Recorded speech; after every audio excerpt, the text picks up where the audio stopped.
बोला जाता है भगवान श्री कृष्ण, उनके होते हुए भी महाभारत कैसे हो गई? भगवान श्री कृष्ण ने 3 ऐसे प्रयास किए जो बिल्कुल जैसे अभेद्य जैसे थे। उसके बाद भी जब उन्होंने देखा कि अब बुराई इस अति पर चली गई है, तब यहां से युद्ध शुरू हुआ। स्वामी जी, इसमें बर्बरिक का कितना रोल था? अगर वो चाहते, उनको 3 बाण के धारी बोलते थे, अगर वो चाहते तो महाभारत का युद्ध शायद 1 मिनट में समाप्त कर सकते थे। लेकिन उनकी जो शर्त थी, उस शर्त से युद्ध समाप्ति नहीं हो पाता। स्वामी जी, एक बहुत गहरा प्रश्न है जो मेरे मन में अक्सर आता है। आज के एजुकेशन सिस्टम में क्या हम द्रोणा जैसे गुरु बना रहे हैं जो नॉलेज तो देते हैं पर इक्वालिटी नहीं है? सनातन ने जो आकाश जैसी ऊंचाई छुई, ऐसे आकाश जैसी ऊंचाई कभी छुई ही नहीं गई। स्वामी जी, जैसे अगर हम कर्ण के जीवन की बात करें तो उनका हृदय इतना विराट, लेकिन शायद उनकी किस्मत सबसे कठिन। 6 ऐसी घटनाएं थी जिसने पहले से ही प्रारब्ध तय कर रखा था, कर्ण की मौत होगी, कहीं ना कहीं वो भी ट्रैप में फंसे। लेकिन आपकी नजरों में महाभारत का युद्ध किसकी वजह से जीता गया? अगर आपको हमारा कंटेंट अच्छा लगता है और अगर हम आपकी लाइफ में थोड़ा सा भी वैल्यू ऐड कर पाए हैं, so please subscribe to our channel Anandam for Bharat, क्योंकि आपका केवल एक सब्सक्रिप्शन हमें और हमारी पूरी टीम को बहुत मोटिवेट करता है कि हम ऐसे ही आप लोगों के लिए सेल्फ हेल्प वीडियोस लेकर आते रहें। एंजॉय कीजिए आज का ये सुपर इंटरेस्टिंग पॉडकास्ट विद स्वामी आलोक जी। इनकी लाइफ पर हमने एक फुल पॉडकास्ट किया है जिसका लिंक आपको इस वीडियो के डिस्क्रिप्शन में मिल जाएगा, जरूर देखिएगा। आनंदम, प्रणाम स्वामी जी। प्रणाम स्मृति, कैसे हैं? मैं बहुत अच्छी हूँ Swami ji. Welcome to Anandam for Bharat. Thank you, lot of thanks, बहुत मेहरबानी। स्वामी जी, बहुत समय से इच्छा थी मेरी आपके साथ मैं इस टॉपिक पे पॉडकास्ट करूं। बहुत समय से, ऑलमोस्ट बचपन से ही गीता का अध्ययन करते हुए आए हैं, पढ़ते हुए आए हैं, लेकिन हमेशा मैंने बहुत सारे ऐसे कथावाचक हैं जिनके श्रीमुख से मैंने ये चीज़ें सुनी हैं, ज्ञान पाया है, लेकिन मेरी स्वयं की इच्छा थी कि मैं आज आपके श्रीमुख से कुछ ऐसे, आज भी जिन टॉपिक्स को लेके मुझे उलझन लगती है, आज मैं स्वामी आलोक जी के श्रीमुख से चाहूँगी कि महाभारत के कुछ ऐसे प्रसंग, कुछ ऐसे प्रश्न जो आज भी बहुत लोगों के ज़हन में आज अनसुलझे से हैं। स्वामी जी, सबसे पहले तो मेरे मन में ये बहुत बार आता है कि बोला जाता है भगवान श्री कृष्ण पूर्ण अवतार, उनके होते हुए भी महाभारत कैसे हो गई? हाँ, बहुत ही महत्वपूर्ण प्रश्न है, क्योंकि बहुत सारे लोगों के जहन में ये रहता होगा जब कृष्ण हैं, जो कि चैतन्य के गौरी शंकर हैं, बिल्कुल, ऐसे प्रज्ञा पुरुष, जी, चैतन्य के ऐसे परम शिखर, समस्त विद्याओं के ज्ञाता, समस्त कलाओं के ज्ञाता, उनके होते हुए भी सच में युद्ध कैसे हो गया? देखिए, कृष्ण जैसी चेतना के जो वैज्ञानिक हैं और कृष्ण जैसे जो परम शिखर हैं, वो कभी भी युद्ध नहीं चाहेंगे। तो ऐसे ही कृष्ण भी युद्ध नहीं चाह रहे हैं बिल्कुल भी, लेकिन जब वो बिल्कुल अति हो जाएगी तो फिर वो चाहेंगे कि अति को कभी भी बर्दाश्त नहीं किया जाना चाहिए। देखिए, जैसे भारत में सहिष्णुता का बहुत प्रश्न उठता है जी, और वो क्या कहते हैं, शिशुपाल वाला एक प्रसंग आता है, जी, ये महाभारत से पहले की बात है। तो क्या कहते हैं कि अब लोग कई बार मुझसे प्रश्न पूछते हैं, क्या मतलब कृष्ण की सहिष्णुता चुक गई कि जो उन्होंने सुदर्शन चक्र निकाल करके और शिशुपाल की गर्दन काट दी? नहीं, कृष्ण जैसे अनूठे व्यक्तित्व की, उनकी शख्सियत की कभी भी सहिष्णुता, उनकी टॉलरेंस कभी भी नहीं चुकती है। लेकिन वो समाज को मैसेज देना चाहते हैं कि एक बुराई को एक सीमा से ज़्यादा बर्दाश्त करना, यानी हम भी बुराई के हिस्से हो गए। स्वामी जी, मैंने ये चीज़ भी बचपन से सुनी है, लेकिन मेरे को होता है कि वो चाहते तो सब ठीक भी कर सकते थे ना, तो फिर युद्ध का क्यों? नहीं, ऐसा होता है ना कि बहुत सारी चीज़ें ऐसी होती हैं इस ब्रह्मांड में कि अकेले हमारे संकल्प से नहीं हो रहा होता है। जी, हमारे और भी बहुत सारे लोग हैं जिनके संकल्प से हो रहा है। जैसे आप अपने घर में ही देखें, परिवार में ही देखें कि अकेले हमारे संकल्प से तो पूरा परिवार नहीं चल रहा है ना। हमारे परिवार में कुछ और भी हैं जो हमसे अलग विचारधारा के हैं, उनका संकल्प अलग है, हमारा संकल्प अलग है। फिर उन सब का जो संयुक्त परिणाम है वो आता है बाहर। तो कृष्ण तो युद्ध नहीं चाहते हैं, लेकिन आप देखें लाक्षागृह का निर्माण है, वनवास उनको भेज दिया है। पहले तो 12 साल का वनवास है, फिर 1 साल का अज्ञातवास भी है, और फिर भी कितनी बेईमानी है। जब भीष्म पितामह कह रहे हैं, द्रोणाचार्य जैसी शख्सियत कह रही हैं, जब सारे ज्योतिषी कह रहे हैं, कुल गुरु कृपाचार्य कह रहे हैं कि भाई उनका समय पूरा हो गया, जब अर्जुन के साथ युद्ध में बात हुआ, जब उनको देख लिया गया, उसके बाद भी अब वो दुर्योधन अड़ा ही हुआ है, मैं किसी तरीके से भी इनको साम्राज्य नहीं लौटाऊं। हकीकत में तो बेईमानी आ गई है जी। और जो धृतराष्ट्र हैं, उनको केवल गांधारी जी ने तो आंख पर पट्टी बांध ली है, लेकिन उनको बिना आंख के ही पट्टी बंधी हुई है। ऐसा नहीं है कि वो आंखों से ही, बाहर की आंखों से ही नहीं देख पा रहे, अंदर की आंखों से भी नहीं देख पा रहे, विजन ही नहीं है जी। जो दूरदृष्टि है। राजा के पास जो एक विजन होना चाहिए, जो दूरदृष्टि होना चाहिए, जैसे हम अपने देश के बारे में भी बात करेंगे, अगर विजन नहीं है तो ऐसे व्यक्ति को प्रधानमंत्री होने का अधिकार ही नहीं है। जी। अगर विजन नहीं है तो ऐसे व्यक्ति को गृह मंत्री होने का अधिकार ही नहीं है।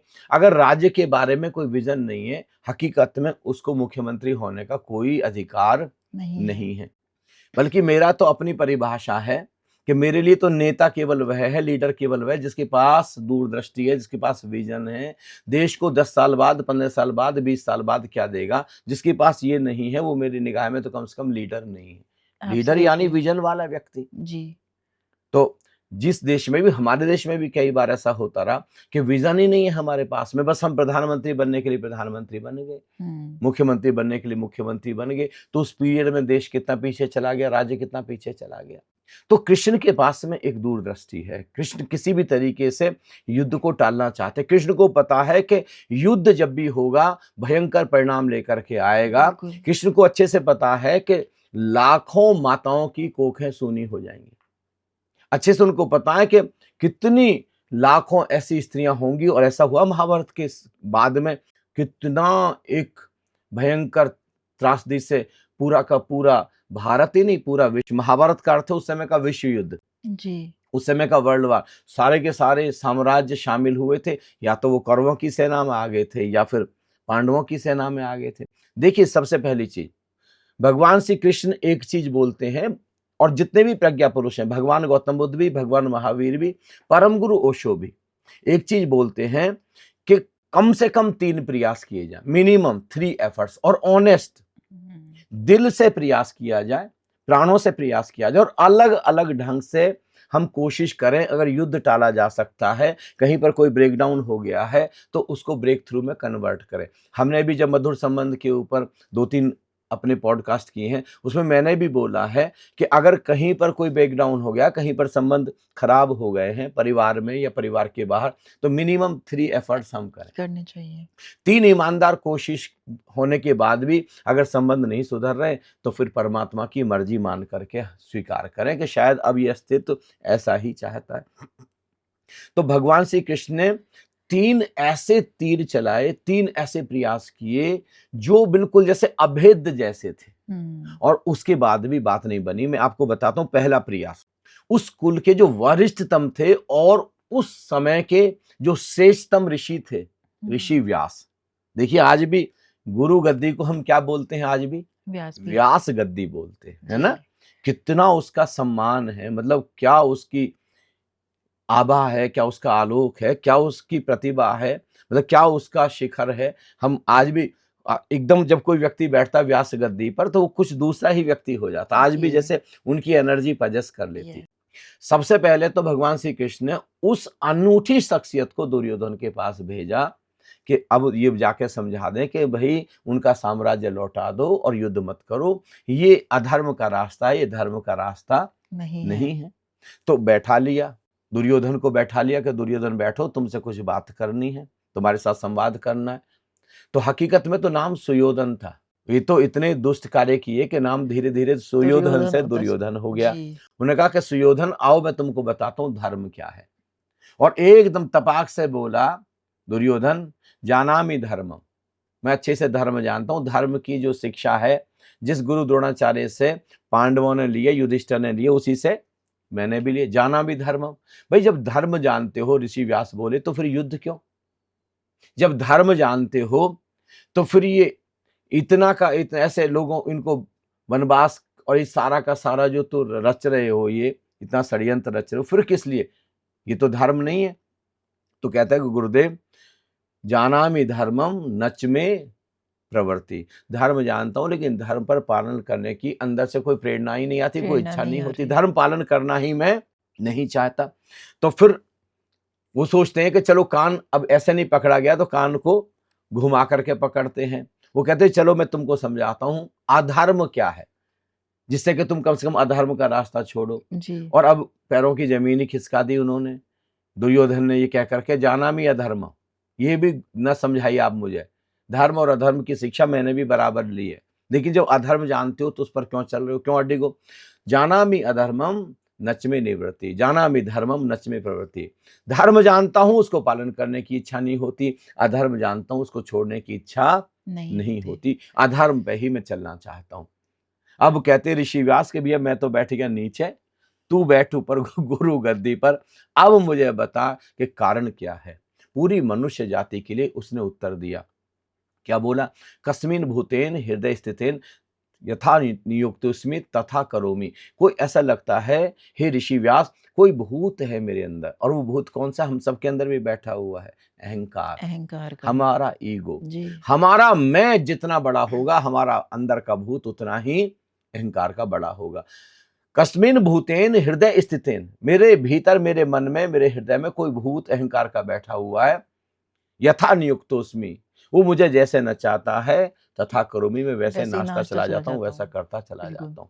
करेक्ट। तो अब सारा ऋषि व्यास के समझाने के बावजूद भी, और ऋषि व्यास ने केवल इन्हीं को नहीं समझाया, जाकर के धृतराष्ट्र को भी समझाया है। और विदुर जैसा, जैसे बीरबल जैसा एक किसी को मिल जाए, बिल्कुल करीबी मेंटर मिल जाए, करीबी मार्गदर्शक मिल जाए। मतलब विदुर, उस समय विदुर नीति आपने देखी होगी ना, विदुर नीति कितनी फेमस है, चाणक्य नीति जैसी विदुर नीति भी। विदुर जैसा, जिनका सबसे बड़ा मंत्री है, जो सबसे बड़ा सलाहकार है, उसकी सलाह नहीं मान रहे हैं, कोई भी सुनने को तैयार नहीं है। तो पहली चीज तो देखिए, ऋषि व्यास को भेजा।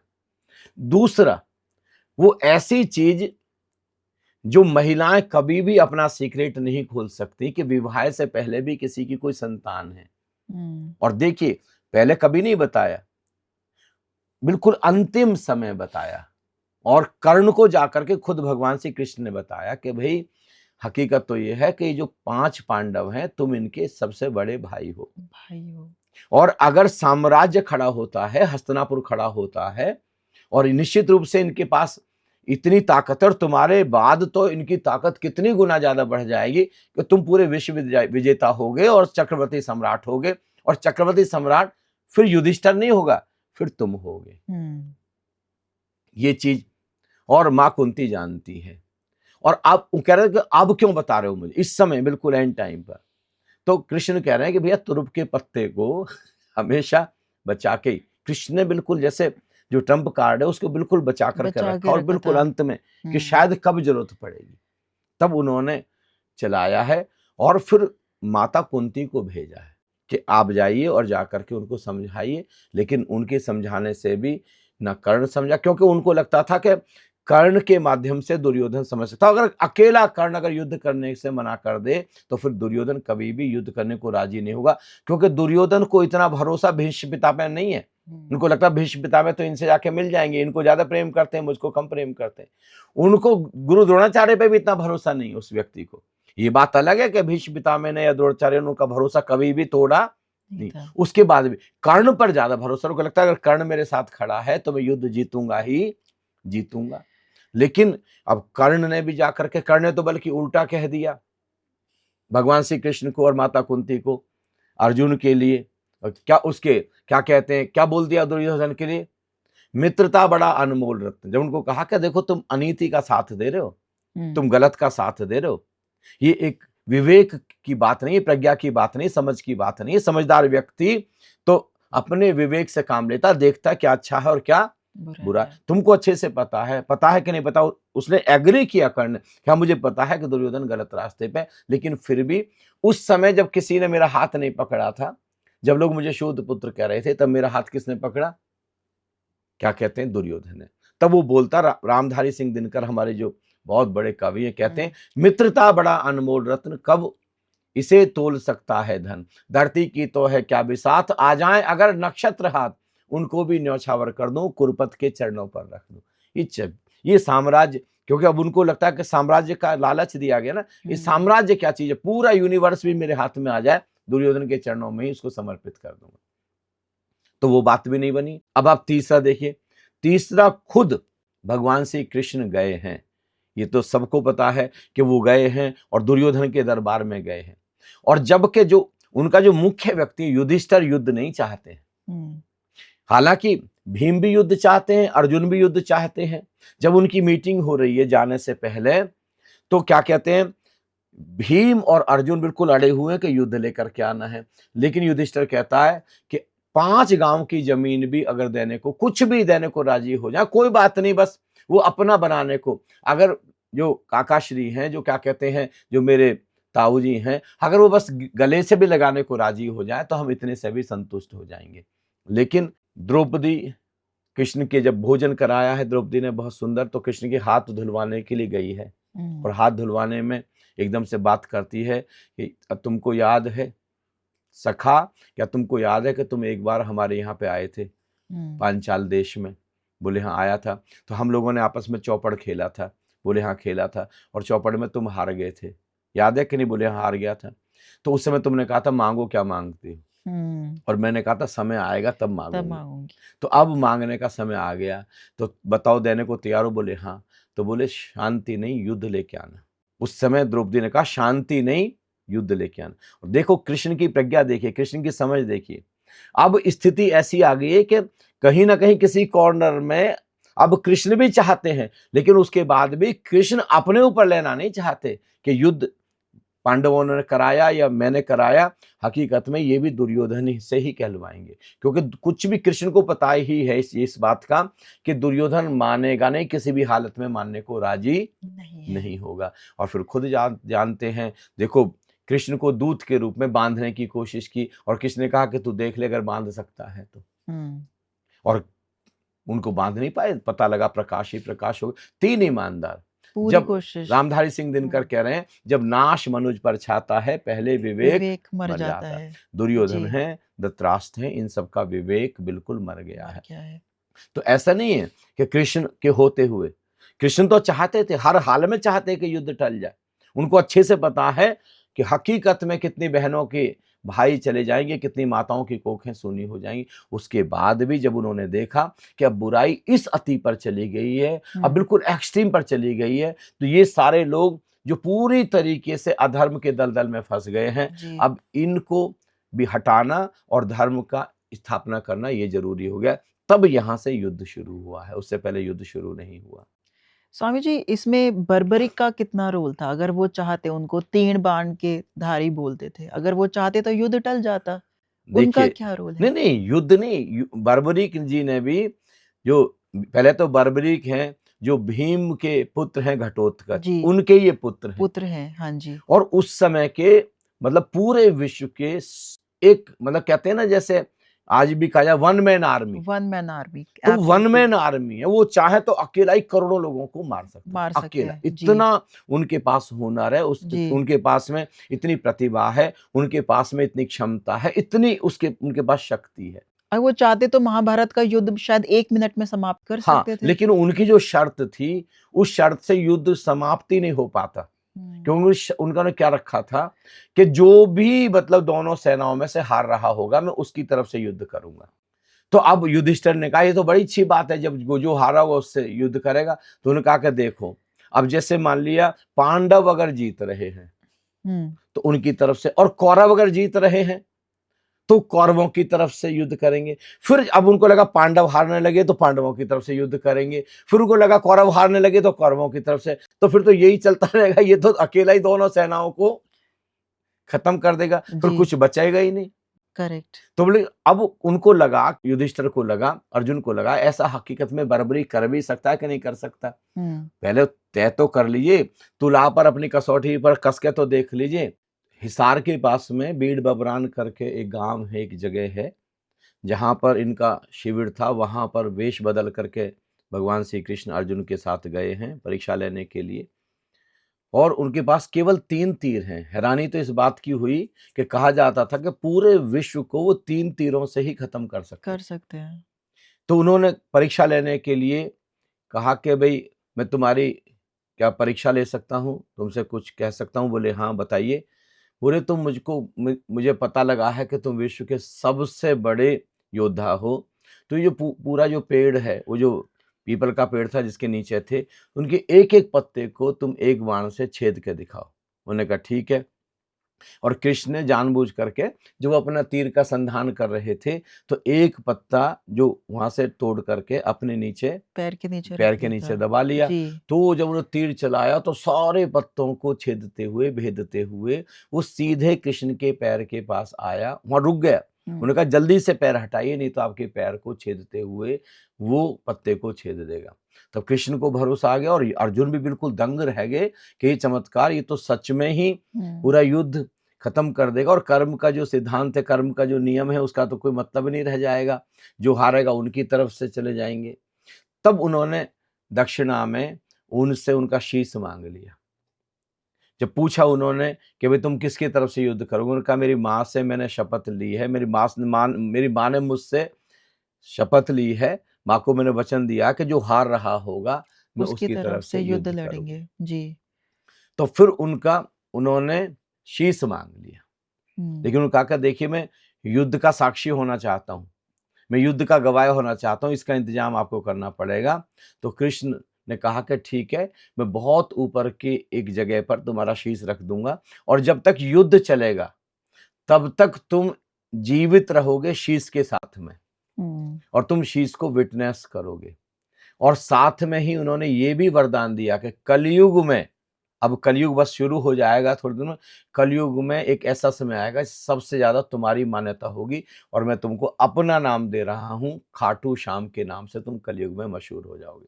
और आज भी देखें, खाटू श्याम के नाम से सब लोग लिखवाए होते हैं कि हारे का सहारा खाटू बाबा श्याम श्याम हमारा। हमारा, और 3 तीर वाले हैं, और जी। एक तीर में ही कितना सब कुछ उन्होंने कर दिया बर्बरी के। बताओ, ऐसे ऐसे योद्धा रहे हैं। जी। और कृष्ण देखिए, उनकी ऐसे ऐसे योद्धाओं को भी कूटनीति से उन्होंने किस ढंग से उनको डील किया। क्या जी। कूटनीति के सबसे, आज देखा जाए तो आज में सबसे ज्यादा प्रासंगिकता क्या है? भगवान श्री कृष्ण से सबसे बड़ी चीज का अगर सीखने जैसी है, हमारे सब राजनेताओं को कूटनीति सीखने जैसी है। कूटनीति, बिल्कुल। स्वामी जी, अगर आज बर्बरिक जिंदा होते तो क्या महाभारत का जो बैलेंस है, क्या आपके हिसाब से वो बैलेंस बिगड़ जाता? और क्या जो कॉस्मिक लॉ है, कॉस्मिक लॉ भी एक वॉरियर के कॉन्शियस से हार जाता है, कॉन्साइंस से हार जाता है? आपको क्या लगता है? अगर आज वो जिंदा होते तो क्या सच में महाभारत का जो युद्ध है उसका बैलेंस बिगड़ जाता? देखिए, अस्तित्व तो एक नियम से चल रहा है, जी। लेकिन कभी कभी ऐसा होता है कि किसी का संकल्प इतना बड़ा होता है, इतना विराट होता है किसी का संकल्प, कि वो कर्म के भी ऊपर पहुंच जाता है। और बर्बरी का जो बचपन से जो उनको उनकी माँ ने संकल्प का विज्ञान सिखाया, तो संकल्प इतना बड़ा था, इतना बड़ा था संकल्प, तो उसमें अब दोनों तरफ से युद्ध होता ही रहता, तो अंत में तो कोई भी ना बचता। क्योंकि आखिर में अब जो भी हार रहा है, हमारे अंत में मान लीजिए दुर्योधन हार रहा है, तो अब अंत में तो केवल ये 5 लोग बचे, तो इन्हीं इन्हीं का खात्मा हो जाता फिर। जी। तो फिर उल्टा ही हो जाता, बल्कि मतलब दुर्योधन जैसा आतताई बच जाता। तो क्या स्वामी जी ये कह सकते हैं कि कॉस्मिक लॉ भी यही चाह रहा था? हाँ, कॉस्मिक लाचार, तभी तो ऐसा हुआ ना, तभी ऐसा बिना हुआ। उसके कैसे हो सकता? सब उसकी रजा से हो रहा सब है कहीं उसकी ना रज़ा कहीं। से हो रहा है। और कृष्ण तो उसका सबसे बड़ा माध्यम है, और कृष्ण को सारी चीजें समझ में आ रही हैं। जी। कृष्ण एक तरीके से इतनी अंतर्दृष्टि है उनके पास में इतना इनर विजन है कि बहुत सारी चीजों को वो देख पा रहे हैं। तभी तो बर्बरी को भी देख पाए हैं, तभी तो बर्बरी को युद्ध से पहले ही ये सब कर दिया है।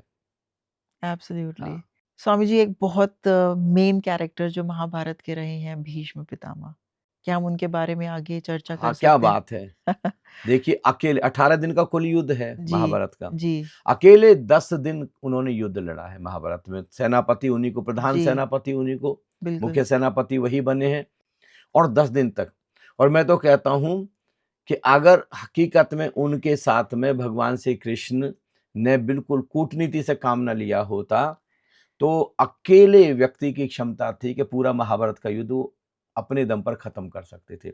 वैसे भी उनको इच्छा मृत्यु का वरदान था। इच्छा मृत्यु का वरदान था। जी। एक समय तो क्या कहते हैं, 8वें दिन तो ऐसी स्थिति आ गई थी, 8वें और 9वें दिन के बीच में। 9वें दिन क्या कहते हैं, अर्जुन के रथ को उन्होंने बिल्कुल एकदम जर्जर कर दिया और अर्जुन जैसे महारथी को घायल कर दिया उन्होंने। अब जब शिविर में लौट करके आए हैं, तब भगवान श्री कृष्ण को लगा कि जब तक भीष्म पितामह है तब तक कभी भी महाभारत का युद्ध खत्म नहीं होगा, और खत्म होगा तो पांडव तो कम से कम जीत नहीं नहीं सकते। पाएंगे। जी, तो देखिए क्या बात रही होगी भीष्म पितामह, क्या ऊंचाई रही होगी उनके पास में संकल्प की, कि उन्होंने इस युधिष्ठिर को, पांडवों को और अर्जुन को ही भेजा उनके पास में कि पूछ के आओ कि आपकी मृत्यु कैसे हो सकती है। हुँ, और कितने कमाल के लोग उस समय रहे। वो 9वें दिन गए हैं और पूछा है कि आपकी मृत्यु कैसे हो सकती है, और वो उपाय बता रहे हैं कि अगर कोई अर्ध पुरुष, ऐसा पुरुष जो हकीकत में पुरुष नहीं है, उसके अंदर आधी नारी भी है, कोई ऐसा पुरुष आ जाए या अपुरुष आ जाए, कोई स्त्री आ जाए मेरे सामने, तो फिर मैं हथियार नहीं चलाऊंगा, फिर मैं वाण नहीं चलाऊंगा।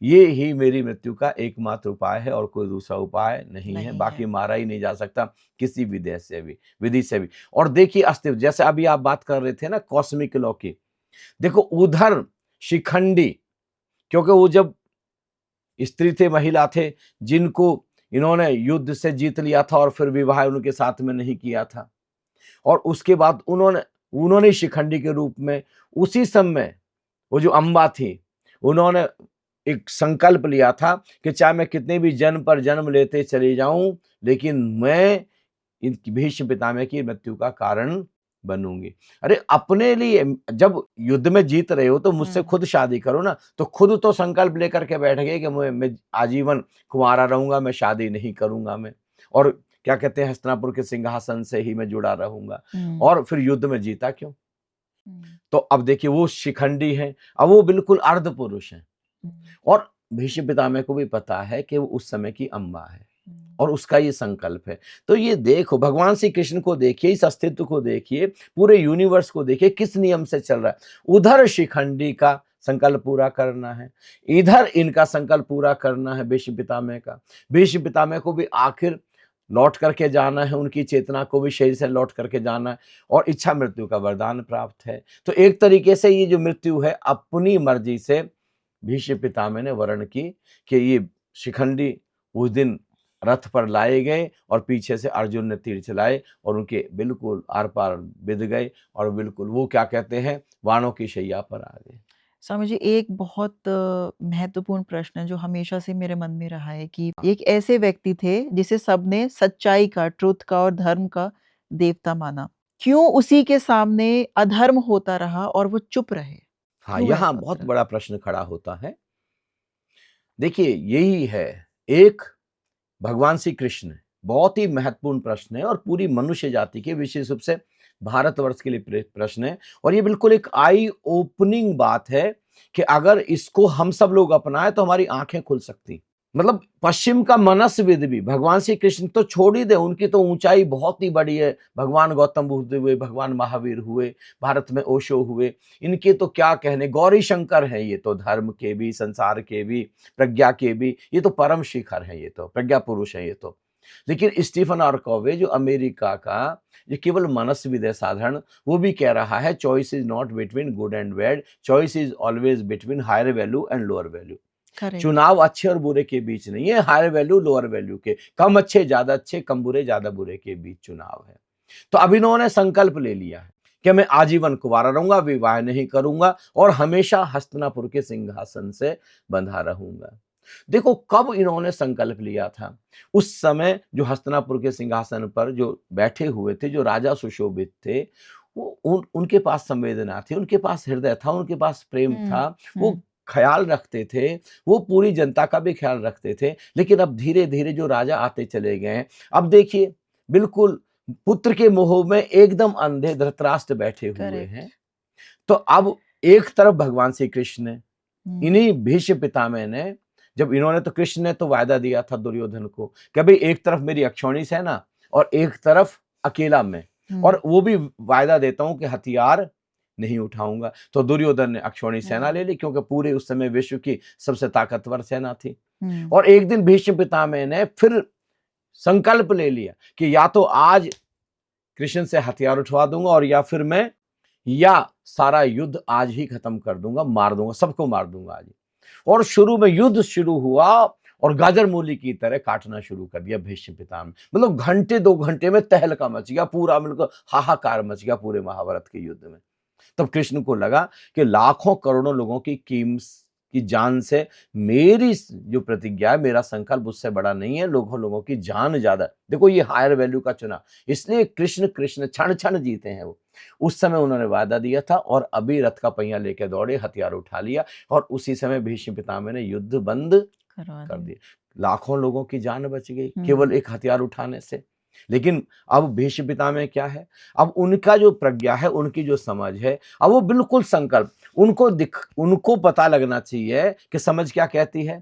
एक बताओ, महलों की राजरानी द्रौपदी आबरू लूटी जा रही है, साड़ी खींची जा रही है, एक साधारण स्त्री पर भी बात आ जाए तो महलों की रानी है, उनके बताओ क्या कहते हैं, पोते के भी बेटे की बहू है ये, और उस समय उनके सामने बेइज्जती होती रहे, उनके सामने जुआ खेला जाता रहे, दुर्योधन कुछ भी बोलता रहे। हुँ, हकीकत में तो अगर उनकी जगह कृष्ण होते तो उसी समय तीर निकाल करके, तलवार निकाल करके काट देते। और केवल भीष्म पितामह नहीं है, गुरु द्रोणाचार्य भी बैठे हुए वहां पर। भाई ऐसे क्या मतलब हुआ कि आपके सामने दुराचार हो रहा है, आपके सामने इतना सब हो रहा है, तो ऐसे संकल्प का कोई मतलब नहीं है। इससे भी ऊपर है प्रज्ञा, और भगवान श्री कृष्ण वो प्रज्ञा के परम शिखर हैं। और ये पांडवों का सौभाग्य है कि भगवान श्री कृष्ण जैसी हस्ती उनके साथ खड़ी हुई है। स्वामी जी आज भी ना बहुत परिवारों में अगर हम देखें कि महाभारत आज के समय पे कैसे रेलेवेंट है, तो जैसे हम भीष्म पितामह की बात कर रहे हैं, तो मैंने बहुत देखा है कि परिवारों में भी हिंसा होती रहती है, लेकिन जो परिवार के मुख्य हैं, वो चुप रहते हैं और वो समझते हैं कि चलो शांति बरकरार रखते हैं और वो सालों, सालों, सालों, सालों वो उसी चुप्पी को बरकरार रखते हैं। तो क्या हम कह सकते हैं कि साइलेंस कर्स भी बन सकता है? हाँ, बिल्कुल। अति हुँ, पर देखिए, अति सर्वथा वर्जियत। किसी भी चीज़ की अति किसी भी चीज की अति आखिर में हमको नुकसान ही नुकसान ही पहुंचाएगी, पूरे पहुँचाती है। परिवार को, पूरे समाज को। जी, अब कोई प्रधानमंत्री और मूक दर्शक बन करके बैठा रहे, कोई राजा है, जी, उनके अब जैसे धृतराष्ट्र के सामने इतना सब कुछ हो रहा है, और क्या ऐसा धृतराष्ट्र को पता नहीं है कि सब कुछ गलत हो रहा है? बिल्कुल सब पता कुछ है। पता है।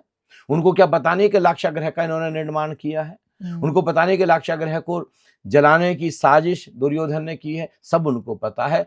और ऐसा नहीं, उनको समझाने वाला विदुर भी उनके सामने साथ में है, और वो हुँ, लगातार विदुर समझाते हैं, लेकिन वो सज्जन समझने की कोशिश नहीं कर, लोअर वैल्यू का चुनाव करते जा रहे हैं। तो अंत में परिणाम क्या हुआ? सब खत्म हो गया कि नहीं खत्म हो गया? बिल्कुल। उल्टा, बल्कि लाखों करोड़ों लोगों का भी जो मारने का उत्तरदायित्व भी, उनके मर जाने का उत्तरदायित्व भी, ये जो लाखों करोड़ों महिलाएं विधवा हो गई, जो लाखों माताओं की कोखें सूनी हो गई, इनका उत्तरदायित्व भी किसका है? देखा जाए तो दुर्योधन। ये उत्तरदायित्व देखा जाए तो भीष्म पितामह पर भी जाता है और द्रोणाचार्य पर भी जाता है, जी, कर्ण पर भी जाता है।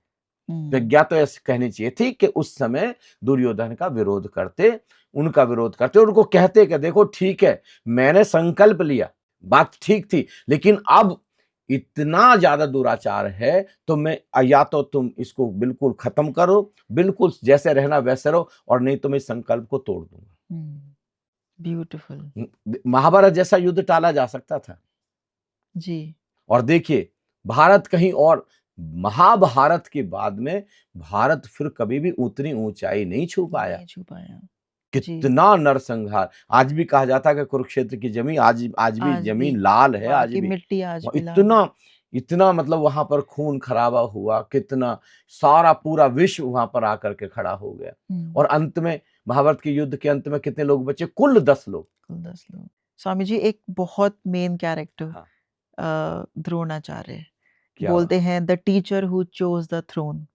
स्वामी जी, द्रोणाचार्य ने अपने शिष्य से अपनी अपनी तरफ तलवार उठवाई थी। क्या ये धर्म था या एक गुरु का ईगो? क्या बोल सकते हैं इस चीज को?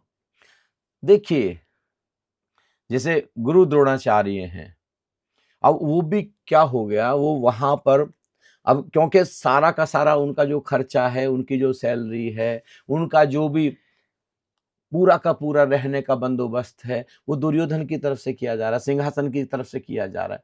तो चाहे हमारा सिंहासन की तरफ से किया जा रहा है, लेकिन वो तो गुरु की भूमिका में है ना।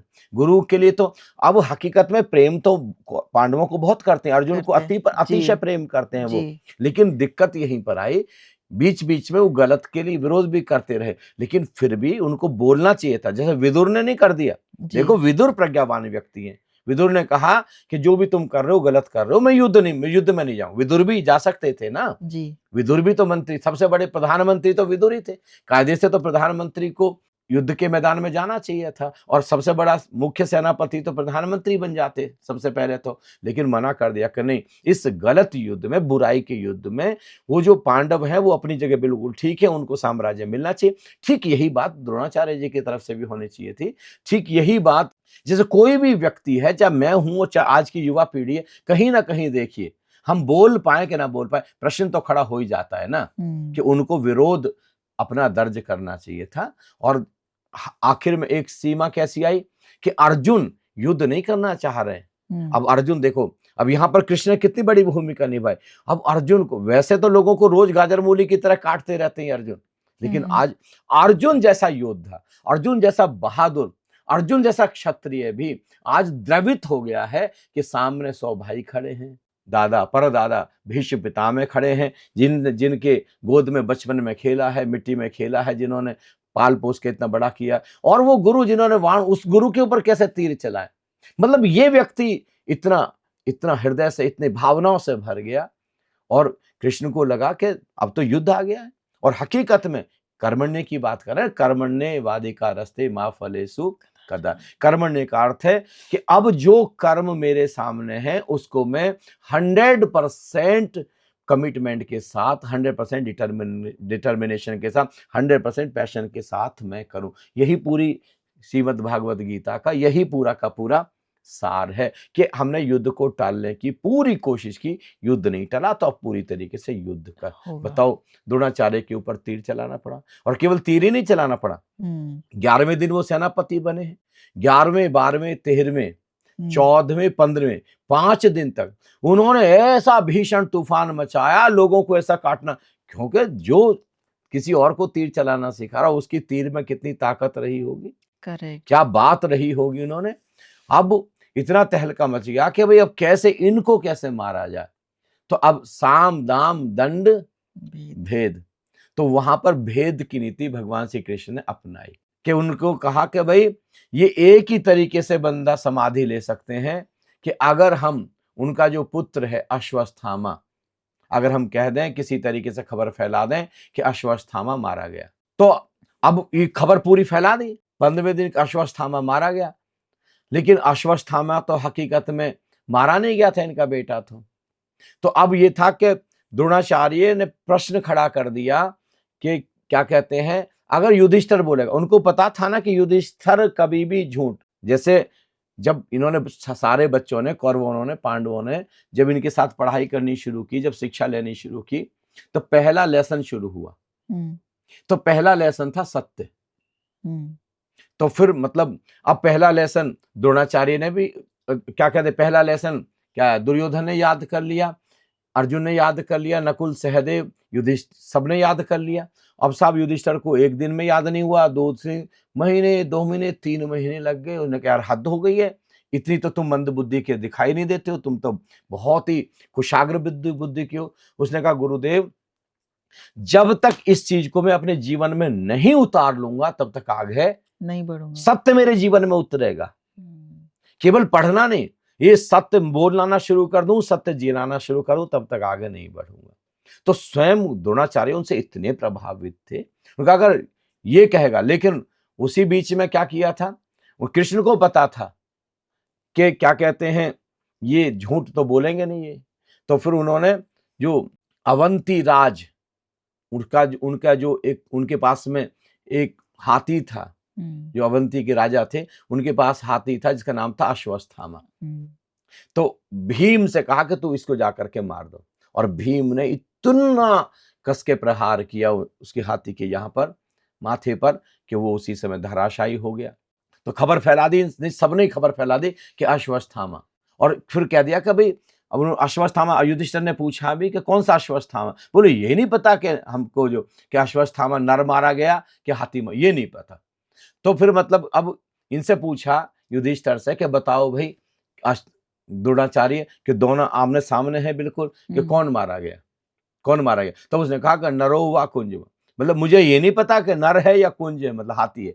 लेकिन उस बीच में इतने ढोल नगाड़े बजा दिए गए, इतने के युधिष्ठिर क्या कहते हैं द्रोणाचार्य को केवल ये सुना कि मारा गया, अश्वत्थामा मारा गया। उसी समय उन्होंने समाधि ले ली। और फिर देखो यहाँ पे कह रहा हूं अस्तित्व का जो नियम है, जो धृष्टद्युम्न हैं, जो द्रौपदी के भाई हैं, द्रुपद के जो सुपुत्र हैं, वो इस संकल्प के साथ ही जन्मे हैं। ये संकल्प, क्योंकि उन्होंने उनके पिता का अपमान किया है, तो उन्होंने संकल्प लिया है कि द्रोणाचार्य की मृत्यु का कारण मैं बनूंगा। और जब उन्होंने समाधि ले ली और उधर धृष्टद्युम्न सेनापति हैं, उन्होंने उनकी गर्दन काट दी 15वें दिन। ये सब देखो किस ढंग से किस किस के संकल्प पूरे हो रहे हैं। स्वामी जी, क्या जैसे उनका अर्जुन के प्रति बहुत लगाव था, तो अर्जुन के प्रति लगाव और एकलव्य के प्रति जो डिस्टेंस है, तो क्या ये उनके जो अंदर का कॉन्फ्लिक्ट है, क्या ये उसको दर्शाता है? एक के प्रति तो इतना लगाव है और एक के प्रति इतना डिस्टेंस है, ऐसा क्यों? देखिए, हकीकत में गुरु को अनस्पर्शित होना चाहिए। जी, कहीं ना कहीं हम वैसे कितना ही भी बोलने की कोशिश करें, कहीं ना कहीं तो गुरु की गरिमा पर आंच आती है। जी, कि जैसे अगर एकलव्य है, तो हम चाहे उस समय एकलव्य को बहुत हाईलाइट किया जा सकता था, और एकलव्य के पास जो विद्या थी, इतनी बेहतरीन विद्या, एकलव्य की विद्या भी अर्जुन को, एकलव्य से निवेदन किया जा सकता था कि भाई मैंने प्रॉमिस किया है अर्जुन को, ये बेस्ट होगा पूरी दुनिया का, तो तुम अपनी विद्या भी इसको सिखा दो, और वो जी, सीख जाते, वो तो बेस्ट ही बने रह सकते थे। उस समय जो अंगूठा मांगा गया, जी, और एकलव्य का देखें आप, क्या एकलव्य का कमाल है, क्या गुरु समर्पण। भक्ति रही होगी। जी, ये शिष्यत्व है, ये गुरु का भक्त है। ऐसे गुरु भक्त धरती पर कभी कभी पैदा होते हैं, एकलव्य जैसे। मतलब जो गुरु को तो जिन्होंने, इसने मतलब जिस इंसान ने गुरु को कितना पीछे छोड़ दिया, केवल जी, प्रतिमा लगा करके, केवल मूर्ति लगा करके बस। क्योंकि पहले भारत में ये हमारे अंदर एक बहुत डीप हिप्नोसिस था ना, कि बिना गुरु के आपको सीखना ही नहीं है। तो वैसे द्रोणाचार्य जी ने मना कर दिया, तो अब ये क्या कहते हैं, अपने आप ही चलाना शुरू कर दिया, कमाल कर दिया। वैसे एकलव्य को तो सलाम है, एकलव्य को तो अनंत प्रणाम है, बहुत कमाल का व्यक्ति है एकलव्य। तो स्वामी जी, क्या ये कॉन्फ्लिक्ट, क्या एक गुरु के अंदर क्या ये भाव होना चाहिए नहीं होना कि चाहिए, कब? बिल्कुल भी। गुरु के लिए सब बराबर है। जी, और जैसे एक माँ के लिए उसके सारे बच्चे बराबर हैं, जी, ऐसे ही गुरु के लिए सब बराबर है। स्वामी जी, एक बहुत गहरा प्रश्न है जो मेरे मन में अक्सर आता है। पिछले 27 साल से एजुकेशन बैकग्राउंड से मैं बिलॉन्ग करती हूँ और आज भी मैं बहुत से ऐसे टीचर्स से मिलती हूँ और सिस्टम्स को मैं बहुत क्लोजली देख रही हूँ। तो मन में एक ये चीज़ आती है कि आज के एजुकेशन सिस्टम में क्या हम द्रोणा जैसे गुरु बना रहे हैं जो नॉलेज तो देते हैं पर इक्वालिटी नहीं है? हाँ, इसमें इक्वालिटी से भी ज़्यादा मैं कहूँगा, मतलब हमको क्या कहते हैं, एजुकेशन से भी ज़्यादा जो होनी चाहिए, लर्निंग होनी चाहिए। हुँ। उससे भी ज़्यादा जो होनी चाहिए, वो इंटेलिजेंस और विज़डम अपने बच्चों में पैदा करनी चाहिए, प्रज्ञा। बट स्वामी जी, कहीं न बायस्डनेस है, मतलब बायस्ड हैं, इक्वालिटी नहीं है। होना ही नहीं चाहिए। जी, दरअसल हकीकत में जो मैं तो कहता हूँ, गुरु तो बहुत बड़ा शब्द हो गया। जी, गुरु तो एक तरीके से धर्म की आखिरी ऊँचाई हो गई। उससे जी, बड़ा तो कोई शिखर ही नहीं, परम शिखर है। मैं तो कोई सामान्य टीचर को भी बायस्ड नहीं होना नहीं चाहिए। होना चाहिए। टीचर के सामने अगर 50 स्टूडेंट हैं या 100 स्टूडेंट हैं, वो सब बराबर होने चाहिए। लेकिन मैं अपने बचपन से ही देखता आया हूँ, हर टीचर के कोई ना कोई कुछ प्रिय स्टूडेंट्स होते हैं, तो प्रैक्टिकल में उनके मार्क्स बढ़वा देंगे, बाकी लोगों के कम करवा देंगे। यह चीज़ टीचिंग के लिए कम से कम शोभा नहीं नहीं देती। देती और है। हम लोग कितनी बार अपने किस किस पॉडकास्ट में चर्चा कर चुके कि हमारा जो कर्म है वह इम्पोर्टेंट नहीं है, कर्म के पीछे का जो इंटेंशन है वो इंटेंशन है वो इम्पोर्टेंट है। इम्पोर्टेंट है। ये जब हम आफ्टर डेथ जाएंगे तो कर्म के पीछे जो अब टीचर का इंटेंशन कि मान लिया मैं आपको अगर प्रेम करता हूँ, मेरा आपके साथ लगाव है, तो मैं बाकी सारे के सारे डिसाइपल्स के साथ में, बाकी सारे के सारे शिष्यों के साथ में, अपने स्टूडेंट्स के साथ में कैसे अन्याय कर सकता हूँ? मेरा लगाव अलग बात है, जी, लेकिन मैं ये समझाऊं कि देखो बेटे, प्रज्ञा भीतर पैदा करनी है और अपने दम पर ही बाहर निकल करके आना है।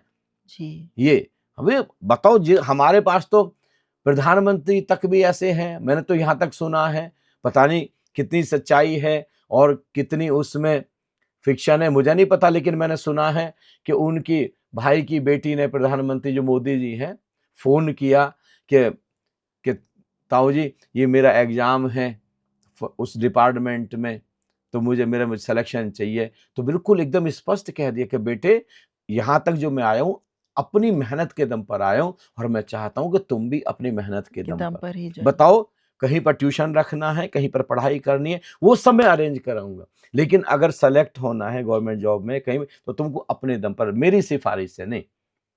देखो, जहां प्रधानमंत्री भी अगर इतना समझदार है, वो तो आज की तारीख में, तो उस समय प्रधानमंत्री सबको बराबर देख सकते हैं, तो गुरु को तो सबको बराबर, बिल्कुल अनबायस्ड होना चाहिए। बिल्कुल जी, अनबायस्ड होना चाहिए। करेक्ट। और मुझे बिल्कुल अच्छे से याद है, मैं भी क्योंकि 5 साल में टीचिंग प्रोफेशन में रहा हूँ, institute of engineering and rural technology Allahabad में 3 साल तक मैं रहा हूँ, वहाँ पर लेक्चरर की तरह, प्रवक्ता की तरह, टीचर की तरह। और फिर मैं जो चित्रकूट ग्रामोदय विश्वविद्यालय है, जहाँ श्री नानाजी देशमुख चांसलर थे, तो वहाँ पर मैं डिपार्टमेंट ऑफ विलेज इंडस्ट्रीज का 3 साल तक इंचार्ज रहा हूँ मैं। तो मैंने खुद इसको जिया है कि टीचर के लिए, हाँ ऐसा है कि कुछ हमारे स्टूडेंट ऐसे होते हैं जो बहुत अच्छे होते हैं, जिनकी नेचर बहुत अच्छी होती है, तो उनसे लगाव हो जाता, विशेष लगाव, लेकिन इसका अर्थ ये नहीं कि बाकी स्टूडेंट्स के मार्क्स कम कर देने और उनके मार्क्स बढ़ा देने, जी, ये टीचर को शोभा नहीं देता। बिल्कुल सही हाँ, कह रहे हैं Swami ji. Swami ji, next character, one of my favourites is Karna, वाह क्या बात है। The tragic hero. कर्ण जैसा योद्धा धरती पर कभी कभी पैदा होता है, और जो कर्ण जैसे योद्धा को देख पाते हैं, उन कितने सौभाग्यशाली रहे होंगे जिन्होंने अपनी आंखों से, अपने नैनों से कर्ण जैसे योद्धा को देखा होगा, जिनका जो बचपन से, देखो जी, बचपन से जाति सूचक शब्दों के लिए झेलता रहा। जी, मतलब कितना भारत कितना पीछे पहुंच गया इन सब चीजों से।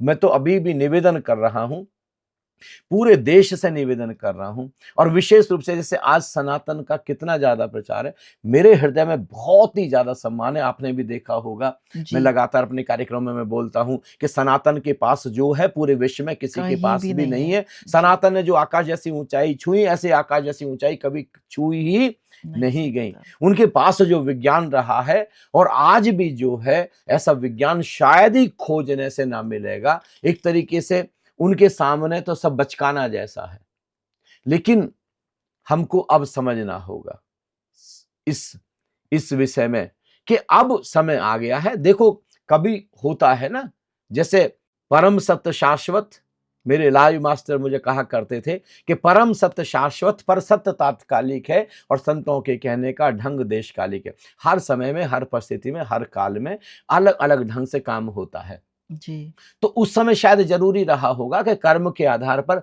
विभाजन किया गया, किसी को शूद्र कह दिया गया, जो कर्म में लगे हुए थे, जो सारा का सारा दायित्व, जिनका उत्तरदायित्व था काम करने का। फिर जो धन इकट्ठा कर रहे थे उनको वैश्य कहा गया, या फिर जो शिक्षा दीक्षा का काम कर रहे थे उनको हमने ब्राह्मण कह दिया, और ऐसे ही जो हमको युद्ध से बचा रहे थे, हमको हम रक्षा कर रहे थे, उनको क्षत्रिय कह दिया। लेकिन अब समय आ गया कि इसको खत्म किया जाए।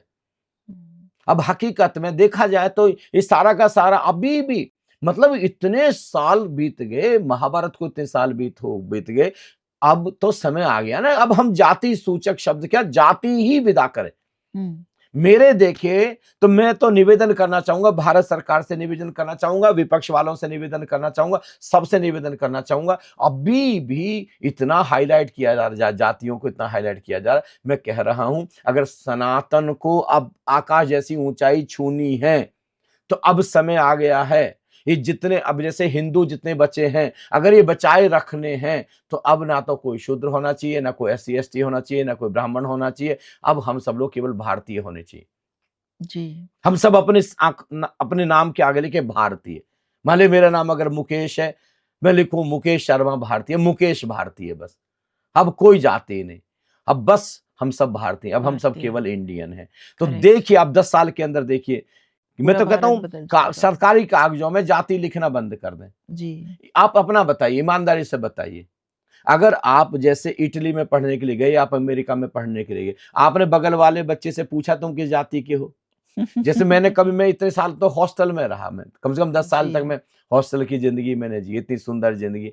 मैंने कभी किसी बगल वाले अपने बच्चे से नहीं पूछा। आज भी हमारे कार्यक्रमों में हजारों हजारों लोग आते हैं, लाखों सब लाखों जाति लोगों से से आते हमारा हैं। संपर्क होता है। जी, किसी बिल्कुल। से हमने आज तक नहीं पूछा कि किस जाति के हो, किस संप्रदाय के हो, कहाँ से आए हो, कहाँ से नहीं आए हो। हमारा काम है बस लोगों तक बांटना, आनंद बांटना, शांति बांटनी, प्रेम बांटना, ओंकार बांटना। स्वामी जी बस ये अपनी ईगो सैटिस्फाई बस करने से ज़्यादा और कुछ भी नहीं समय है। बिल्कुल कागजों में देखिए, मैं हटा कहता हूं दें। भारत सरकार को निवेदन करता हूं, विपक्ष को भी निवेदन करता हूं, अगर जी। आपको हकीकत में भारत से प्रेम है। हुँ। देखो विपक्ष के नेता भी कह रहे हैं कि हमको भारत को ऊपर ले जाना है, कि सब सरकार गलत करे, सरकार के लोग भी ले जाना चाह रहे हैं। जब सब ले जाना चाह रहे हैं तो फिर भारत से प्रेम करिए ना, भारत की फिक्र करिए ना। अब समय आगे, खत्म करिए ना ये जातियों को। सही बात है। कागज में लिखना बंद, अगर कागज में लिखना बंद हो जाए, मैं कहता हूं 20 साल भी नहीं लगेंगे। इस यहाँ का विवाह वहां हो रहा होगा, इसका विवाह किसी को ये भी नहीं पता होगा किसका किससे विवाह हो रहा राइट। स्वामी जी जैसे अगर हम कर्ण के जीवन की बात करें, तो उनका हृदय इतना विराट, लेकिन शायद उनकी किस्मत सबसे कठिन। तो स्वामी जी क्या ये भी बोल सकते हैं कि ज़िंदगी में कभी-कभी कंपैशनेट होना, काइंड होना, क्या वो अभिशाप भी है। हो देखिए सकता हृदय है? बहुत विशाल है, ऐसा दानी कभी धरती पर हुआ नहीं। और देखा जाए तो मतलब दानी होने की वजह से ही वो मृत्यु को भी उपलब्ध हुए, हुँ। क्योंकि उनके कवच कुंड देखिए, कवच कुंडल उनके, जी। क्योंकि उन्होंने संकल्प लिया था कि सुबह के समय जो भी आएगा हुँ। और जो भी मांगेगा मैं दूंगा। और देखें जो इंद्र, जिनके मनस पुत्र हैं अर्जुन, अब वो भी चाहते हैं कि अर्जुन जीत जाए, तो उनसे जो कवच कुंडल थे, क्योंकि जब तक कवच कुंडल कर्ण के पास है तब तक कर्ण को मारा ही नहीं जा नहीं जा सकता। सकता। उन्होंने उनसे मांग ली और उन्होंने सहर्ष दे दिए। हुँ। जब कुंती उनके पास में गई हैं कि भाई तू मेरा बेटा है, तो कर्ण एक प्रॉमिस करते हैं कि मेरा जो भी हिसाब किताब है बस अर्जुन के साथ है। हुँ। तो मैं वायदा देता हूं कि 5 बेटे तुम्हारे जीवित रहेंगे, चाहे कर्ण जीवित रहे और चाहे अर्जुन, दोनों में से एक रहेगा, बाकी चारों के चारों रहेंगे। हुँ। तो मतलब इतना बड़ा दानवीर, फिर मैं कह रहा हूं, देखिए कहीं ना कहीं वो भी ट्रैप में फंस गए, हुँ। कहीं ना कहीं प्रज्ञा, वही हायर वैल्यू और लोअर वैल्यू, उनको भी स्पष्ट रूप से कहना चाहिए था। देखो दुर्योधन ने उनके ऊपर एहसान किया, और दुर्योधन ने तो जानबूझ करके एहसान किया कि ऐसा योद्धा, अगर अर्जुन की कहीं कोई काट मिल सकती, देखो दुर्योधन का तो एक कूटनीति का हिस्सा था, बिल्कुल। डिप्लोमेसी का हिस्सा था, कि अगर अर्जुन की कहीं काट खोजनी है पूरे विश्व में तो ये कर्ण हो सकता है। क्योंकि एकलव्य तो तब तक अंगूठा जा चुका था, तो एकलव्य तो अब अर्जुन की काट हो नहीं सकते थे, ये व्यक्ति काट हो सकता। तो उनको एकदम से अडॉप्ट कर, मैं तो कहता हूं माता कुंती को अडॉप्ट करना चाहिए था, हुँ। उस समय कहना चाहिए था। और उस समय बल्कि ये भी बताने की जरूरत नहीं थी कि ये मेरा पुत्र था। और आ जाता वो, क्या कहते हैं, कर्ण उनके साथ होते और ये अजेय हो जाते। अगर कर्ण के साथ होते, कोई इनको दुनिया में कभी जीत ही नहीं सकता था। अब देखिए, अब दुर्योधन ने इनको अडॉप्ट कर लिया। अब ये दुर्योधन के एहसान के नीचे इतने दब गए। मित्रता, निश्चित रूप से मित्रता से ऊपर कुछ भी नहीं है, मैं भी कहूंगा, लेकिन उनको भी ये कहना चाहिए कि देखो भाई, तुम अगर गलत करोगे, गलत रास्ते पर, ठीक है, ये रखो अपना अंग देश, मित्रता अपनी अलग है, मैं तुम्हारे दुआ करूंगा लेकिन मैं युद्ध नहीं करूंगा। हुँ। तो वहां पर कहीं ना कहीं एक लोअर वैल्यू का चुनाव। लेकिन कर्ण जैसा योद्धा धरती पर शायद ही कभी कभी होता है।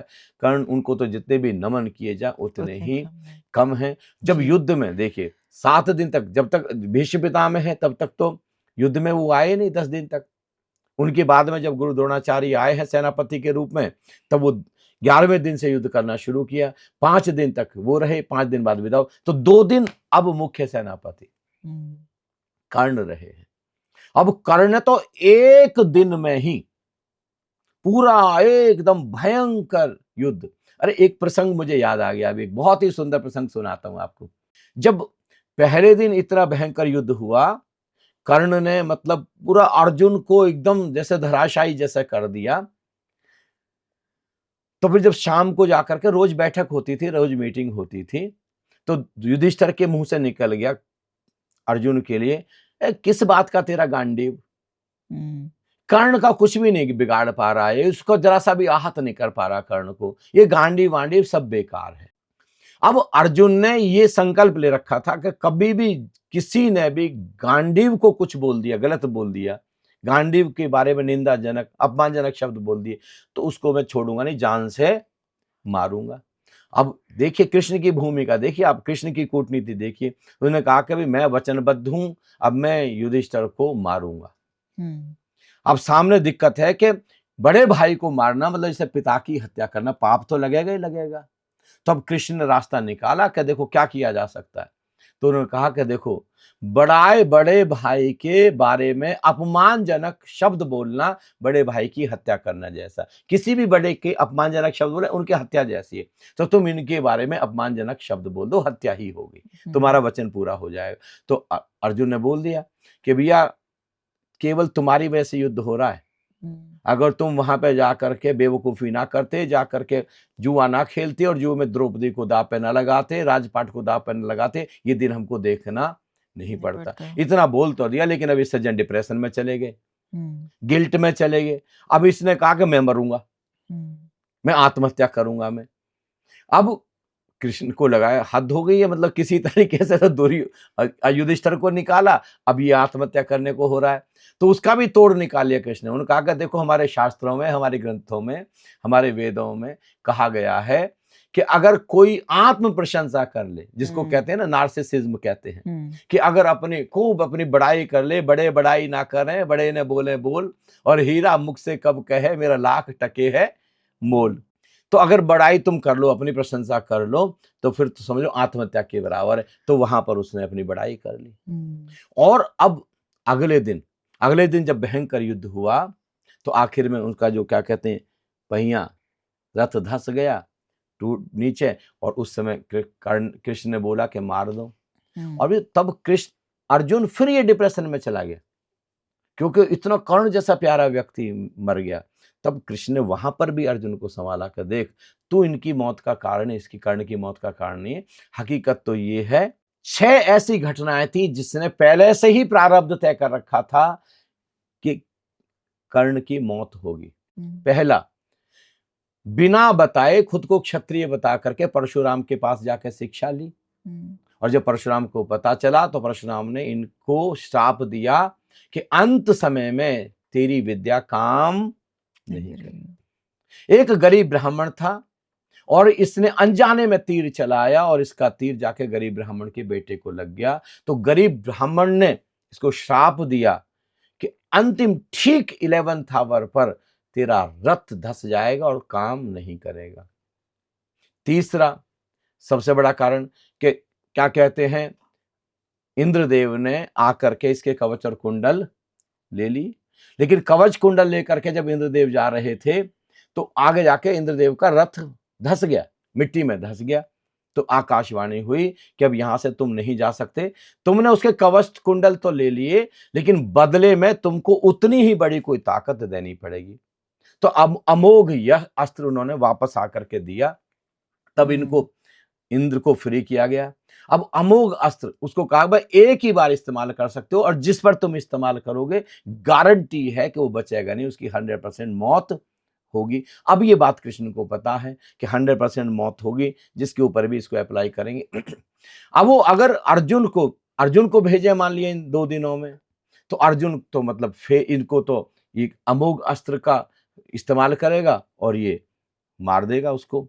तो फिर उन्होंने जानबूझ करके, उसको पता क्या भी सेनापति ये बनने वाला, 13वें दिन ही घटोत्कच को उतार दिया, भीष्म के क्या कहते हैं अपने भीम के बेटे को घटोत्कच। और वो इतना बलवान, उसने तो पूरा का पूरा आतंक मचा दिया वहां पर, एकदम हाहाकार मच गया कौरवों की सेना में, और पैरों से कुचल देता था कितने लोगों को, तो चलते हुए बिल्कुल मुंह से ऐसे मुंह में ही ले लेता था कितने लोगों, कितनी ताकत थी उसकी, सांस भर में कितनी ताकत थी।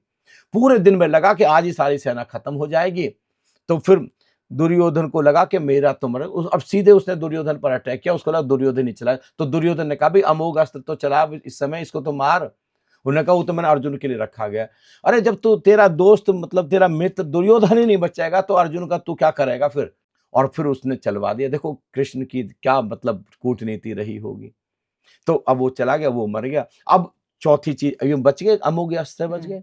और पांचवा कुंती, जिन्होंने वादा ले लिया कि तू मतलब किसी भी तरीके से ब्रह्मास्त्र नहीं चलाएगा। लेकिन ब्रह्मास्त्र जब चलाया, कृष्ण कहते हैं कि देख, जब ब्रह्मास्त्र चलाया तो मैंने इस अपने रथ का पहिया नीचे धसा दिया और अस्त्र जो, तीर जो था तेरे ऊपर से निकल गया। तो ये जो एक क्रमबद्ध तरीके से इसकी मौत करीब आ रही है, उसमें तुझको अब डिप्रेशन में जाने की, तुझको निराश होने की जरूरत नहीं है, तुझको दुख मनाने की जरूरत नहीं है। तू तो उस कड़ी का 7वां और आखिरी हिस्सा था, कर्ण जैसा व्यक्ति। और देखिए उस समय जब पहिया धस गया तो उस ब्राह्मण के श्राप से शल्य जो उनका सेनापति था उस समय जी, उन्होंने साथ नहीं छोड़ा। अगर शल्य भी साथ दे देते तो कर्ण बच सकता था। सारा का सारा एक नियम से चल रहा। अगर आप पूरा का पूरा देखें, एक विहंगम दृष्टि से देखें, सब स्वामी जी ऐसा लगता है कि हमारे जीवन से भी वो बहुत रेलिवेंट हाँ, है। बिल्कुल। अगर हम किसी सिचुएशन में जिंदगी के कहीं भी किसी भी पड़ाव पे हम फंसा हुआ फील करें, तो कोई कैरेक्टर ऐसा नहीं है जिससे हम हमारी कुछ ना कुछ पूरी जिंदगी एक महाभारत एक है। इसके महाभारत ऊपर है। हम अलग से ही पूरा पॉडकास्ट पॉडकास्ट नेक्स्ट टाइम करेंगे कर सकते जी। हैं। अब जैसे स्वामी जी एक कैरेक्टर हैं, जैसे घटोत्कच की अगर हम बात करें, जिसको बोलते हैं the half demon of light. तो स्वामी जी वो एक राक्षस थे, बट उनके जो विचार थे वो बिल्कुल संत जैसे थे। तो क्या महाभारत के जो राक्षस हैं एक्चुअली वो हमारे अनकॉन्शियस माइंड के सिंबल हैं, अगर नहीं, देखा उस जाए? समय का राक्षस का अर्थ था जो एक ऐसी जिंदगी जी रहे हैं जो मतलब किसी को भी मार के खा जाते हैं, जानवरों को मार के खा जाते हैं, यहाँ तक कि इंसान को भी मार के खा जाते हैं। उस समय एक प्रजाति थी, मतलब एक जाति का नाम था। एक जाति का हाँ, नाम था। तो और अब हिडम्बा जैसी इतनी प्यारी महिला, अब आज भी देखो देवी की तरह अगर आप जी, मनाली में जाएं मंदिर है तो इतना उनके। शानदार, इतना सुंदर मंदिर है यस। हिडम्बा का, वहां पर देवी की तरह उनकी उपासना पूजा होती है। तो माँ के ऊपर तो बच्चे का कितना बड़ा असर आता है, संस्कार का असर आता है। तो घटोत्कच को ना केवल बलवान बनाया है, बहुत बेहतरीन संस्कार दिए हैं उनको। स्वामी जी इच्छा हो रही है कि मैं और ज़्यादा इसके ऊपर मतलब I want to just go on and on, क्योंकि बहुत क्यूरियोसिटी है मुझे, बहुत कुछ जानने की। क्योंकि आज भी ना बहुत ऐसे अनसुलझे पहलू हैं जो आज भी हमारे सामने नहीं आए हैं, क्योंकि और मुझे लगता है कि कभी कोई पूर्ण रूप से उतरने की कोशिश भी करेगा तो भी शायद नहीं समझ पाएगा। ये इतनी गहरी जो ये महाभारत का युद्ध हमें सिखा कर गया, ये युगों-युगों तक सारी पीढ़ियों के लिए, मतलब हमारी जो आगे आने वाली जनरेशन्स हैं, उनके लिए भी वो रेलेवेंट रहने वाला है।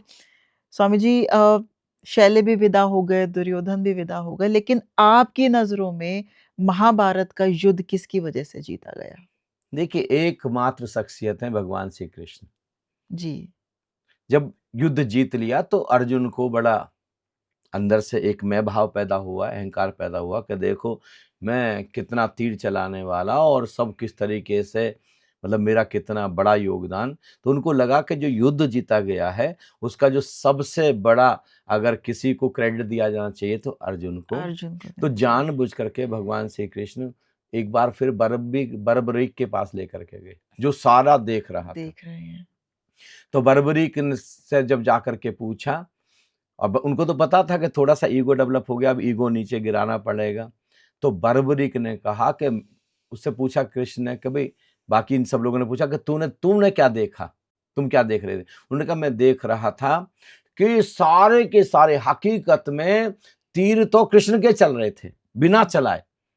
मतलब सबको कृष्ण मार रहे थे, पहले से ही सब जैसे आयोजन किया गया था। बाकी सब बस माध्यम की तरह दिखाई दे रहे थे कि अर्जुन चला रहा है, कि ये भीम गदा चला रहा है, कि ये युधिष्ठिर भाला चला रहे हैं, सब ये दिखाई दे रहे थे। हकीकत में सारा कृष्ण मतलब वो जो सुपर कॉन्शियसनेस है, वो जो कॉस्मिक कॉन्शियसनेस है, वो जो परम चैतन्यता है, वह जो अस्तित्व है, वो जो यूनिवर्स है, वो जो परम शक्ति है, सब उसकी तरफ से आयोजन चल रहा है। हम सब केवल मोहरे हैं, सिर्फ़ उनकी लीला थी ये। लीला है, सब खेल है। सब खेल सारा है। क्रेडिट भगवान श्री कृष्ण को जाता है। जी। एकमात्र व्यक्ति हैं। परमात्मा करे जैसे पांडवों को भगवान श्री कृष्ण मिले, ऐसे हर किसी के पास कृष्ण सरी का कोई मेंटर हो, कोई गाइड हो, कोई मार्गदर्शक हो। सबसे मैं तो निवेदन करना चाहूँगा कि खोजें अपने जीवन में, कोई तो मिलेगा इतना बेहतरीन व्यक्ति। तो स्वामी जी, आपकी नज़र में कृष्ण एक गुरु हैं, एक मेंटर हैं, गाइड हैं, और क्या वो आउटसाइड हैं या फिर वो हमारे भीतर ही विराजमान हैं? वो सब कुछ हैं वो। हुँ, गुरु भी हैं, मित्र भी हैं, वो अंदर भी हैं, वो बाहर भी हैं। वही चेतना जो कृष्णा कॉन्शियसनेस है, वो जो परम चैतन्यता है, वो हमारे अंदर भी है, वो हमारे बाहर भी बाहर है। भी वो हैं, आकार भी हैं और वो निराकार भी निराकार हैं। भी हैं। वो निरंकार भी हैं, ओंकार भी हैं। कुछ भी अछूता नहीं है। तो क्या स्वामी जी ऐसा बोल उन सकते हैं कि कृष्ण जैसे गाइड कोई ऐसे हों जो भीतर के कृष्ण से हमें मिला है। मिला उस दें? इसी पर हम नेक्स्ट पॉडकास्ट करेंगे। जी उसकी स्वामी जी। सर्वाधिक आवश्यकता है, जी स्वामी सर्वाधिक। जी। क्योंकि महाभारत में तो जो भी हुआ, उससे हम लेसन्स ले सकते हैं। हम बिना बात की हम बहुत बहस कर सकते हैं। जी, उस समय क्या काल परिस्थितियाँ रही होंगी, कौन-सी मजबूरियाँ रही होंगी, द्रोणाचार्य जी की, जी। भीष्म पितामह जी की। कुछ तो मजबूरियाँ रही होंगी, यूँ ही कोई बेवफ़ा नहीं नहीं होता। होता। तो कुछ ऐसा रहा होगा। हर समय का सत्य होता है। तो उस समय के सत्य के अनुसार उन्होंने, गुरु द्रोणाचार्य ने निर्णय लिए होंगे, श्री भीष्म पितामह जी ने निर्णय लिए होंगे। ऐसे ही निर्णय क्या कहते हैं धृतराष्ट्र ने, सबने ऐसे निर्णय लिए होंगे। जी। मजबूरी रही होगी कुछ ना कुछ। स्वामी जी, एक पॉडकास्ट मैं आपके साथ इस चीज़ पे ज़रूर करना चाहती हूँ कि how Mahabharata is relevant in this century बहुत ही फॉर ऑल महत्वपूर्ण ऑफ है, अस। बहुत ही इम्पोर्टेंट है। जी, इवन लॉर्ड कृष्ण जी। कैसे रेलिवेंट हैं आज की तारीख आज की में। तारीख में, यस। और आज हम उनसे क्या-क्या चीज़ें एडॉप्ट कर सकते हैं और कैसे हम अपने भारत को और पूरे विश्व को आकाश जैसी ऊँचाई दे सकते हैं। बिल्कुल। कैसे हम गहन शांति, आनंद से भर सकते हैं और हमको ये युद्ध भी ना करना पड़े। जी, जो इतना महाभारत का इतने लोग मर गए, जी। अंत में बस 10 ही बच गए, तो ये भी हमको ना करना पड़े। इसके ऊपर निश्चित रूप से हम आने वाला समय में जी, स्वामी पॉडकास्ट जी। करेंगे। Thank you so much Swami ji for this बहुत-बहुत धन्यवाद। Wonderful thank you, podcast. Lot of thank you. Thanks please. Anandam प्रणाम। प्रणाम, आनंदम प्रणाम।